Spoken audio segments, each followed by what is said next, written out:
네, YTN 라디오 이재현의 뉴스 정면 승부 4부 이어갑니다. 이번 순서는 문화로 K를 읽다 순서입니다. 날이 갈수록 유튜브의 영향력이 커지고 있습니다. 예능과 뉴스, 쇼핑까지 유튜브로 대체되는 추세인데요. 하지만 유튜브의 시장 규모가 커지는 만큼 가짜 뉴스도 판을 치고 있습니다. 오늘 문화로 K를 읽다에서는 이른바 사이버 레카 유튜버라고 하죠. 뻑가 논란에 대해서 알아보겠습니다. 김원식 문화평론가 나오셨습니다. 안녕하세요. 네, 안녕하세요. 네. 자, 먼저 뻑가라는 이 유튜버가 어떤 유튜버인지 네. 모르시는 분도 많이 계실 것 같아요. 설명해 주시죠. 네, 일명 혓바닥 살인마로 불립니다. 네. 그래서 혓바닥 살인마요? 네. 유튜버 최초로 100만 구독자 수를 달성한 기록을 가지고 있습니다. 사이버 레카 중에 조회수나 파급력이 압도적이기 때문에 아마 이 시간에 다뤄지게 되는가 아닌가라는 생각이 드는데요. 2018년에 활동을 시작을 했고요. 나이 등 신상에 대해서는 알려진 바가 없습니다. 다만 2019년 4월 4일에 자기가 이제 갓 30대가 되었다. 이렇게 얘기를 했기 때문에 아마 지금 33살 정도 되지 않겠는가 이런 생각이 드는데 항상 선글라스나 모자를 이제 쓰고 나오기 때문에 이 다른 사이버 레카가 그걸 파헤치려고 해도 도저히 알 수 없는 그런 좀 베일에 쌓여진 인물인데 영향력은 이제 최고라고 볼 수가 있겠습니다. 주로 여성주의, 안티페미니즘을 이제 지향을 하고 있고요. 정치 이슈, 특히 더불어민주당을 비판을 하면서 인기를 이제 끌었던 이력이 있습니다. 구독자가 100만 명이 넘는다. 그럼 보통 유튜브에서 100만 명 정도 넘는 이 코너 같은 경우, 유튜브 같은 경우는 수입도 상당하지 않습니까? 그래서 100만 구독자 수가 사실은 이제 활발하게 어느 정도 활동하느냐에 따라 이제 달라질 수 있는 겁니다. 그래서 언론사들도 구독자 수를 이제 확보하기 노력을 많이 하는데요. 총체적으로 봤을 때 한 8억 5천만 뷰를 기록을 했습니다. 그래서 이거를 수익으로 환산을 해보니까 몇 년 사이에 이제 25억 원을 번 것으로. 근데 신상은 알려져 있지 않다면서요? 네, 그렇습니다. 근데 구글에서는 알 수 있겠네요, 그러면? 그거는 수입을 공개할 수 없죠. 그러니까 그거는 이제 추측을 할 것이죠. 8억 5천만 뷰 정도 되면은 광고 수입이나 이런 걸 다 따져봤을 때 이 정도 나올 것이다라고 추측하는 것이지 구글에서 공식적으로 밝히지는 않습니다. 그래요. 뻑가 같은 유튜버를 사이버 레카 유튜버라고 지칭을 한다고 하는데 이 사이버 레카 유튜버 어떤 뜻입니까? 좋게 말해서 이제 사이버 레카고요. 일종의 그 썩은 고기를 찾아다니는 하이에나라고 볼 수가 있죠. 그래서 디지털 세상의 하이에나다 이렇게 생각할 수 있는데 우리가 레카 하면은 사실은 이 사설 견인차죠. 예, 견인차. 그래서 사고가 언제 났는지도 모르는데 가장 먼저 출동하는 것이 이 사이버 레카다, 그 레카다 이렇게 얘기를 하는데 인터넷 공간도 마찬가지라는 거죠. 보통 분들은 어떤 사건 사고가 일어난지도 모르는데 오히려 이제 검색을 해보면 먼저 출동해 있는 그런 이제 사람들을 사이버 레카라고 얘기를 하는데요. 그래서 이제 중요한 건 그 급히 가다 보니까 뭔가 올리긴 올려야 되는데 그 내용들이 확실하게 객관적으로 검증이 됐다거나 취재를 한 것이 아니고 루머에 가까운 것들을 일종의 짜집기를 해가지고 올리기 때문에 가장 문제인데 세 가지 유형이 있죠. 처음에는 가장 쉬운 게 뭐냐면 연예인입니다. 그러니까 많은 사람들이 관심을 가지고 있고 그렇기 때문에 연예인들에 관련돼서 이제 정보를 하는데 사실 연예인들은 그것에 대해서 이의 제기를 하기가 좀 어려운 점이 있기 때문에 그런 대상이 되고요. 두 번째는 사회적 이슈. 예를 들면 얼마 전에 있었던 조두순 사건 같은 경우에도 거기에 난동을 피우고 정말 문제를 많이 일으켰습니다. 그래서 그때 이제 피해자분들이 12년 전에는 도대체 뭘 했느냐라고 항의를 할 정도로 결국에는 이제 조회수를 통해서 이제 장사를 했다 이렇게 볼 수가 있는 것이고요. 그러다가 그 뒤에 뭐로 이제 진화하냐면 결국 정치 이슈로 진화를 하게 됩니다. 그 가운데에서 아까 좀 말씀드렸던 이제 페미니즘이라든지 여성주의에 대한 반감 이런 것들이 이제 많이 사용이 되게 되면서 이 사이버 레카가 갈수록 이제 극도의 이제 부정적인 결과를 낳고 있죠. 그렇군요. 이렇게 활발하게 활동했던 이 유튜버 뻑가가 지난 2월에 유튜브 활동을 중단을 했습니다. 그동안 잠적했었던 거죠? 예, 그렇습니다. 근데 그때 무슨 이제 사건이 있었냐면은 인터넷에도 굉장히 영향력이 있었던 인터넷 방송 진행자 잼미라는 그 진행자가 극단적인 선택을 하거든요. 그 이유가 사이버 불링을 당했다. 그러니까 악성 댓글이나 루머에 따라서 굉장히 집요하게 괴롭힘을 당해서 결국 우울증 끝에 목숨을 이제 스스로 버리게 되는 상황들이 벌어졌어요. 근데 이 뻑가하고 무슨 관련이 있냐면은 이 한 인터넷 방송에서 이 잼미 진행자가 다른 게스트들과 진행을 하는 과정에서 성희롱성 발언을 듣게 됩니다. 그래서 이건 분명히 성희롱성 발언이다라고 이야기를 하는데 그때 일베나 메갈 그러니까 극단적인 여성주의를 표방하는 그런 커뮤니티의 용어를 사용했다고 하는 그런 의심을 받게 됩니다. 사실은 그렇지 않았는데 이것을 집요하게 물고 늘어졌던 것이 바로 뻑가라는 진행자가 되겠습니다. 그래서 그 이후에도 굉장히 고통을 받게 되는데 문제는 잼미 진행자의 어머니가 그 딸이 그렇게 되는 것을 보고 극단적인 선택을 하게 됩니다.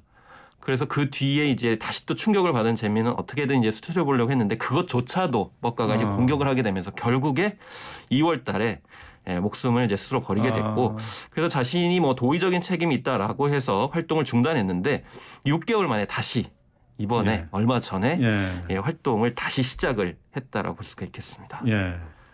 그 지금 문제 유튜버 뻑가에 대해서 처벌 요청 청원에 20만 명이 동의를 해서 청와대가 처벌 가능 여부 등에 대한 법리적 검토를 진행 중이다라고 밝혔었어요. 현재 수사 진행되고 있습니까? 현재 수사를 할 수 있는 게 없는 상황인 것이죠. 그리고 사실 어떻게 보면은 이게 정치적으로 굉장히 민감할 수도 있기 때문에 그런 점에 있어서는 뭐 수사기관도 굉장히 조심스러울 수밖에 없다라고 볼 수가 이제 있는 상황이겠습니다. 그래요. 뭐 말씀하신 것처럼 이제 이 뻑가 같은 유튜버는 이제 얼굴을 가리고 활동을 해서 신상에 대해서 알려진 게 없어요. 이런 경우 이제 피해자가 법적 대응을 할 수 있는 방법이 있을지 궁금합니다. 일단 지금 아이디어가 어떤 아이디어가 지금 공유되고 있냐면은 우선 게시물 게시 금지 가처분 신청을 하는 겁니다. 그래서 명예훼손에 따른 손해배상을 이제 본격적으로 하기 전에 일단 게시물을 삭제하고 또 동일한 내용의 게시물을 이제 금지하는 것을 일단 신청을 하게 되는 것이죠. 그러면은 어떻게 해야 되냐? 수사기관에서는 이제 뻑가라는 거 하는 채널의 운영자의 신상 정보를 일단 조사를 해야 됩니다. 법적으로 이제 처리를 해야 되기 때문에 법적으로 처리하려면 그 대상이 어떤 사람인지 모르고 처리를 할 수는 없는 거거든요. 그리고 나서 이제 신상이 밝혀지게 되면은 위법 행위에 따라서 피해를 본 특히 여성들이 많은데 여성들이 법적 대응을 할 수 있다. 이제 이런 이제 아이디어들이 나오고 있습니다. 그렇군요. 근데 이 뻑가가 다시 활동을 재개하면서 복귀하면서 이제 만들어낸 영상이 우영우 드라마와 박원순 전 시장을 엮은 영상입니다. 이게 어떤 연관으로 이렇게 연결시켜서 만드는 건가요? 어쨌든 간에 조회수를 높이는 것이 이들의 목적이기 때문에 지금 현재 어쨌든 가장 인기 있고 가장 주목을 받는 어떤 대상을 이제 찍어가지고 콘텐츠를 만드는 것이 그들의 이제 수법인데요. 지금 현재 가장 핫한 인물이 또 우영우 드라마잖아요. 오늘 이제 종영을 합니다마는 이 박원순 전 시장을 위한 헌정 드라마다 이렇게 공격을 했습니다. 근거는 한 이제 회차에서 미르생명보험의 이게 그 법정 사례가 나오는데요. 이것이 무엇이냐면 이제 IMF 즈음에 이제 있었던 실제 이제 사례인데 이거를 이제 극화해서 부부 중에 누구를 해고할 거냐라고 했을 때 이제 여성들을 주로 해고했던 사건이 있었습니다. 그것을 이제 담당했던 수많은 변호사 중에 한 명이 박원순 전 시장이었거든요. 그렇기 때문에 이것은 박원순 시장의 헌정 드라마다. 그리고 두 번째는 문지원 작가가 이제 하자학교라고 하는 대한학교 출신이거든요. 이제 일기인데 그 대한학교에 박원순 전 시장이 만들었던 아름다운 재단이 지원을 했다. 뭐 이러면서 이거 헌정 드라마다. 그리고 드라마에서 옥상 파티를 하는데 도시 이제 농업을 하는 장면 그리고 안도현 시인의 시를 낭독하는 장면 이런 걸 봤을 때 이거는 박원순 전 시장을 위한 헌정 드라마다 이렇게 공격을 한 거죠. 사실 이게 전혀 맞지 않죠. 이 아름다운 재단이 하자에 얼마나 지원했냐. 그거는 뭐 서울시뿐만이 아니고 많은 지자체들이 복수를 했기 때문에 한 데만 한 건 아니고요. 또 그 실제 그런 해고 사례 같은 경우에도 한 명만 한 건 아니었고 도시농업은 지금 전 세계적으로 많이 하고 있는 거고 안도현 시인을 좋아하는 분들이 굉장히 많은데 그 시를 낭독했다는 이 말을 이게 박원순 시장 헌정 드라마다 이렇게 얘기를 하면은 이게 가짜 뉴스가 될 수밖에 없는. 그렇죠. 그렇지만 관련 있는 것만 쭉 모아놓으니까 이제 이렇게 되는 거죠. 근데 이제 정치적으로 굉장히 이제 박원순 시장을 싫어하거나 반대쪽에 있는 사람들은 이것을 이제 선호할 수밖에 없는 그런 구조로 만드는 거죠. 그렇군요. 그런데 이제 이 문제 영상을 올리기 전에 이 유튜버 뻑가가 미리 알고리즘 작업을 했다는 의혹도 있다는데 이건 어떤 이게 이제 말인가요? 기존의 관점하고 새로운 관점이 다시 이제 덧붙여졌는데요.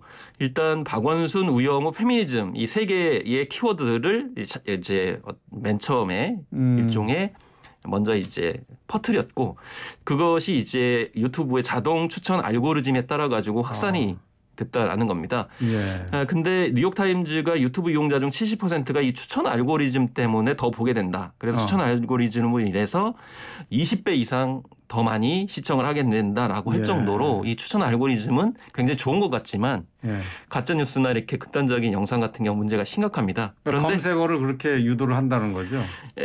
그 본 사람들이 좋아할 만한 것을 이제 알고리즘에다 이렇게 이제 던져놓게 되면은 계속 자동 추천이 된다고. 예를 들면은 안티페미니즘에 관련돼서 보신 분들은 계속 그거를 따라가서 볼 수밖에 없는 상황이거든요. 근데 새롭게 부각되는 점은 이번에 좌표를 찍었다라는 얘기들을 많이 합니다. 그래서 우영우가 인기가 있다 보니까 사전에 이런 이제 커뮤니티 이런 데다가 이런 키워드를 먼저 뿌리고 그 다음에 이제 이 영상이 나올 것을 예고해 가지고 일시에 이제 한꺼번에 안티페미니즘이나 정치적으로 이제 반대쪽에 있는 사람들이 몰릴 수 있도록 작업을 했다라는 그런 이제 주장들이 나오고 있을 만큼 좀 고약한 알고리즘 이제 이용을 하는 사이버 레카라는 지적이죠. 네.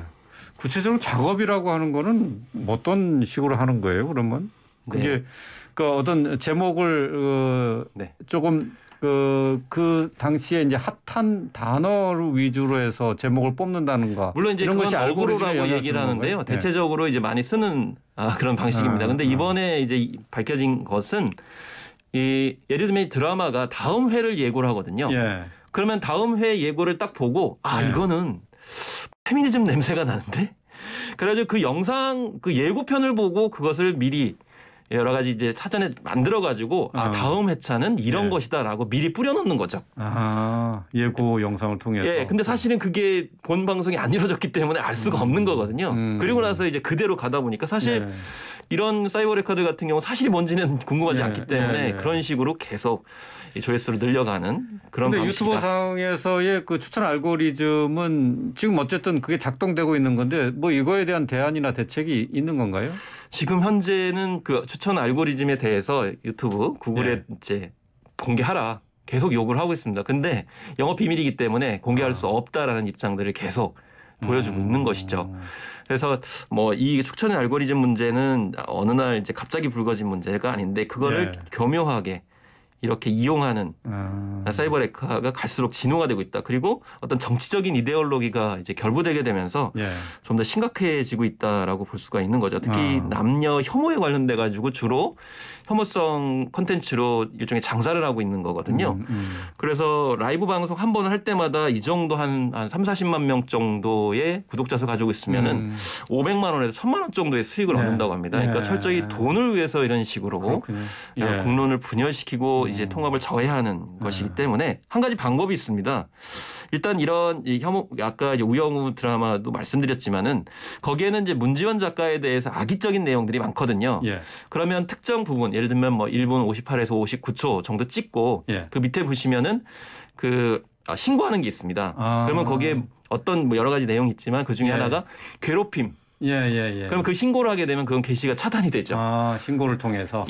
이제 그런 식으로 하는 것이 있기 때문에 개개인이 그 대응하는 수밖에 없는 거네요. 그래서 시민단체도 좀 많이 나서주셨으면 좋겠다라는 생각도 해봅니다. 알겠습니다. 구글의 알고리즘을 교묘하게 이용하는 그런 유튜버의 활동 내용이었네요. 알겠습니다. 오늘 말씀 여기까지 듣도록 하겠습니다. 고맙습니다. 감사합니다. 김원식 문화평론가였습니다.